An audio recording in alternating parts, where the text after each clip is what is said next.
যখন তখন দ্রব্যমূল্য বেড়ে যাওয়া নতুন কিছু নয়। প্রতিদিনের খাদ্যপণ্যে ব্যবসায়ী সিন্ডিকেটের কারণে অসহনীয় পরিস্থিতির শিকার হয় সাধারণ মানুষ। ঈদুল আজহাকে সামনে রেখে নিত্যদ্রব্যের ঊর্ধ্বমূল্যে অস্বস্তি দেখা দিয়েছে সাধারণ মানুষের মাঝে।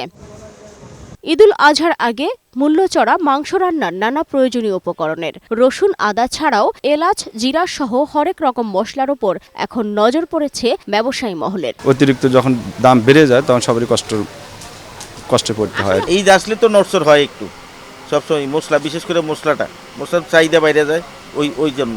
এদিকে সবজির বাজারের অস্বস্তি যেন কাটছেই না। ৬০ টাকার নিচে মিলছে না কোনো সবজি। বাজারে এসে এক রাশ অস্বস্তি নিয়ে কেনাকাটা করে ফিরতে হয় নিম্ন ও মধ্য আয়ের মানুষদের। সিন্ডিকেটটা যতদিন পর্যন্ত না ভাঙতে পারবেন ততদিন তো নিত্যপণ্য আপনার নিয়ন্ত্রণে আসবে না, ক্রয় ক্ষমতার বাইরে থাকবে। সেটা হচ্ছে হোক মধ্যবিত্তের জন্য, হোক নিম্ন আয়ের জন্য। সরকারের সদয় দৃষ্টি এবং আমরা যারা ব্যবসায়ী আছে তাদের এই জিনিসটা দেশের কথা চিন্তা করে এটা করা উচিত আমার মনে হয়। সংসার চালাতে এমনভাবে আমি হিমশিম খাচ্ছি, আমার মতো যারা আছে তাদের মতো সবাই শতকরা প্রায় ৮০ জন লোকই আমরা হিমশিম খেয়ে যাচ্ছি। মাছের বাজারেও চলছে অস্থিরতা।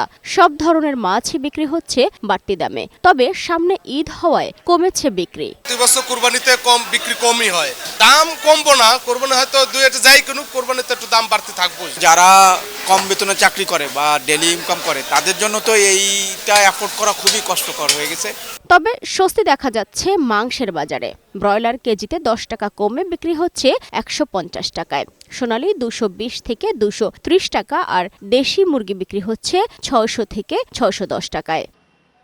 সালমা জাহান মুক্তা, বৈশাখী সংবাদ, ঢাকা।